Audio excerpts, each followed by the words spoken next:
Welcome to Theology Explained for Beginners. We are now part 2 of the title of the topic, Who is Jesus? In, in the Gospel, the Pharisees, those Jewish authorities, asked Jesus, "Are you the Messiah, the Son of God?" And this is the question that we would like to answer in part 2. And we are going to explore what does the gospel tell us about Jesus? What does the Bible tell us about Jesus? Let's begin. So, what did Jesus said about who he is? Now, let us understand first this argument. Jesus claimed to be God. Now, if his claim was false, because there are two sides, it could be false or it could be true. Now, if what he claimed was false, and he knew his claim was false, he made a deliberate misrepresentation, then that could mean that he is a liar, a demon, or a hypocrite, or maybe a fool, if his claim was false. Or he did not know his claim was false. Maybe he was sincerely deluded. If that is true, then he is just a lunatic. Now all these two arguments is valid if his claim was false. What about if his claim is true? If his claim is true, that he really is God, if you reject it, then you are lost. But if you accept it, then Jesus is Lord to you. And we accept that Jesus is Lord. Now, let us now explore the New Testament. What does his disciples say about Jesus? And let's take up John. John said, "In the beginning was the Word, and the Word was with God, and the Word was God." Let's repeat that. The Word was God. So the Word was God. And let's continue the reading. When we get John 1 verse 14, "And the Word was made flesh and dwelt among us." So earlier the Word was mentioned as God. The Word was God, but now the Word was made flesh. And we beheld his glory as the only begotten Son of the Father. So we know who this Word is. The Word is Jesus, the only begotten of the Father. And he was God, but he was made flesh. So this is what John tells us about who Jesus is. Now let's take a look at Jesus becoming man, a related passage in Philippians chapter 2 verse 6 to 11. "Christ Jesus, though he was in the form of God, did not regard equality with God as something to be grasped. Rather, he emptied himself, taking the form of a slave, coming in human likeness, and found in human appearance. He humbled himself, becoming obedient to death, even death on the cross." So, Jesus voluntarily gave up his glory and became man. We call this Christ emptying, and the theological term for this is kenosis. Kenosis, or Christ emptying. He voluntarily gave up his glory while still he remained God, he remained divine. What he gave up is his glory in order to become man.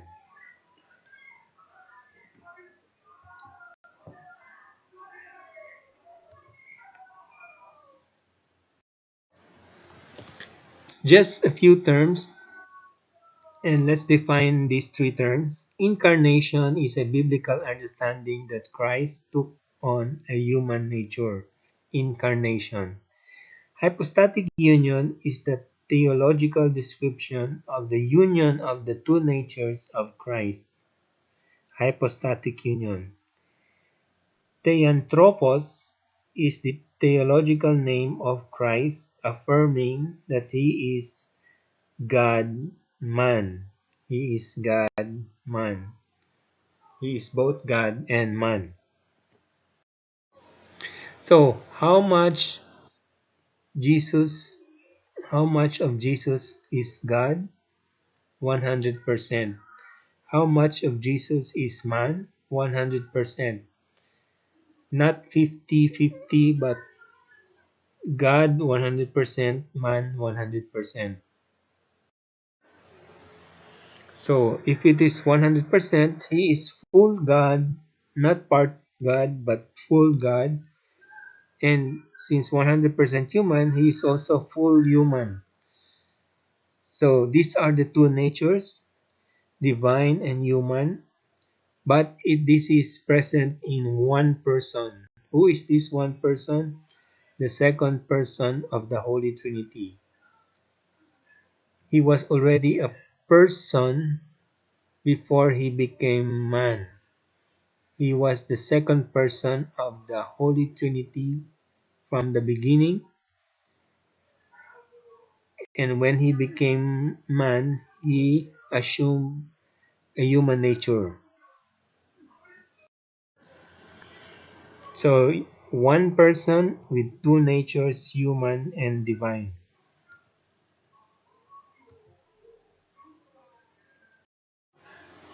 So, you have here before incarnation, Father, Son, and Holy Spirit. You have the Holy Trinity. During the incarnation, when Jesus became man, he he had this second nature, which is human, and Jesus, the second person of the Holy Trinity, became man. But he is still the divine person. After ascension, when he went back to heaven, as you can see, he did not abandon his human nature. He brought his human nature to the Holy Trinity.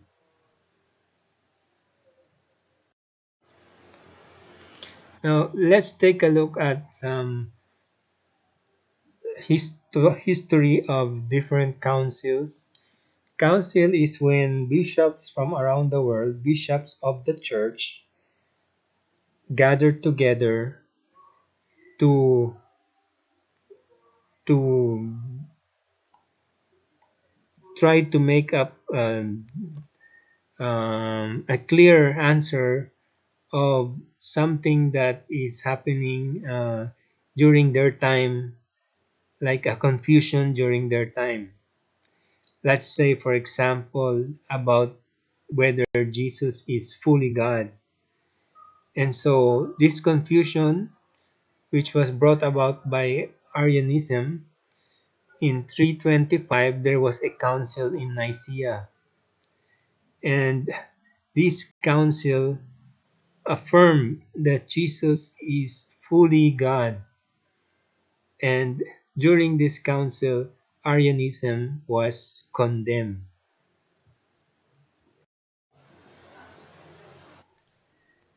There was also a confusion whether Jesus was fully human.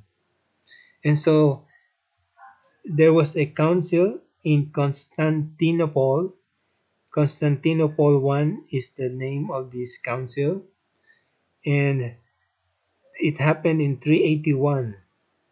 So Jesus was uh, defined here as fully human. He is fully God earlier in 325, but now a more definite answer that he is also fully human.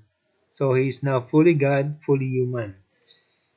And the heresy of Apollinarianism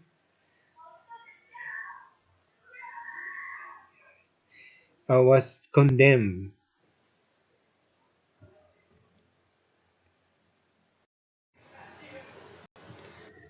Another council affirmed that Jesus is one person, not two persons, but one person. This is the Council of Ephesus in the 431 AD. This council condemned Nestorianism. Then another council affirmed that Jesus has two natures. The Council of Chalcedon in 451, and also this condemned Eutychianism.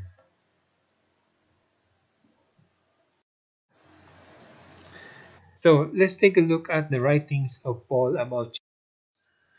In Colossians, according to Paul, he is the image of the invisible God, the firstborn of all creation. God is invisible, but Jesus is the visible image of God. And he is also the firstborn of all creation.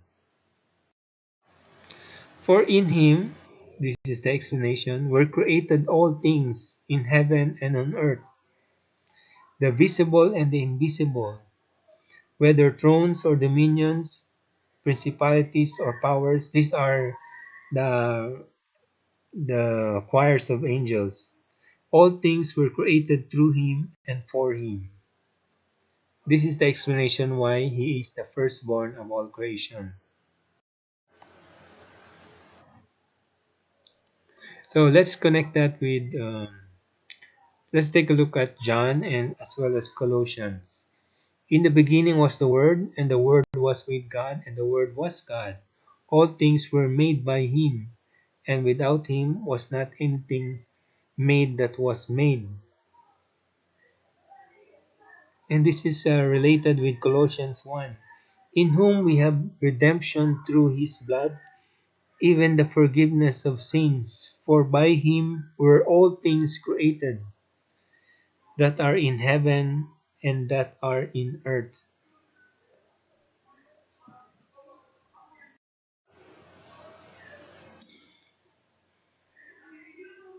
And take a look at Hebrews as well as Ephesians. In Hebrews chapter 1, God spoke in time in the past unto the fathers, and in these last days he has spoken to us through his Son, whom he had appointed heir of all things, by whom also he made the worlds.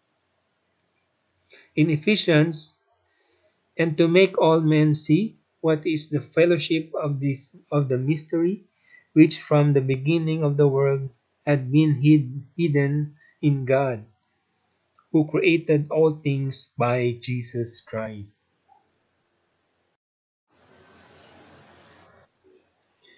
Now, what do we call that part when Jesus, after his ascension, went up to heaven? So this is the term what we call it exaltation. And let's take a look at this passage. Because of this, God greatly exalted him.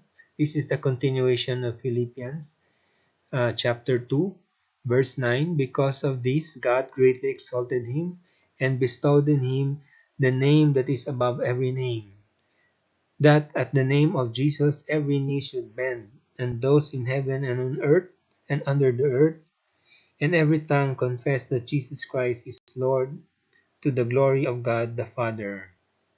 So Jesus, after having become man, voluntarily giving up his glory, now ascended back to heaven, and he received again his glory. And we call this exaltation, Christ's exaltation.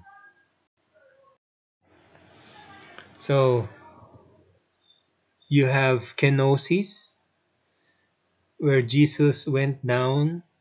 He existed before, and he went down voluntarily and became man. He was crucified, but afterwards he ascended back to heaven and was exalted.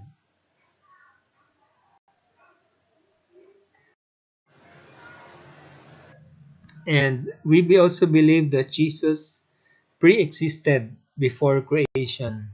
Jesus already existed before creation. And the passage that we are going to read is in John 17 verse 5. And now, Father, Jesus is praying here to the Father. This is after the Last Supper.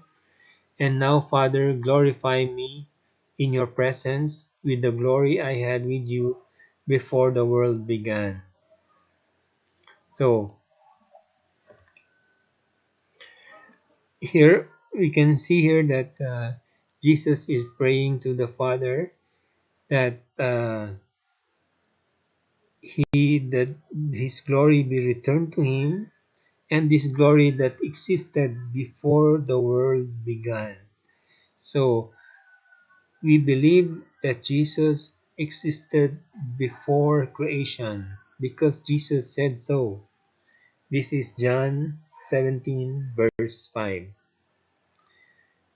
And that ends my topic in part 2 of Who is Jesus. I hope you have learned a lot. Thank you.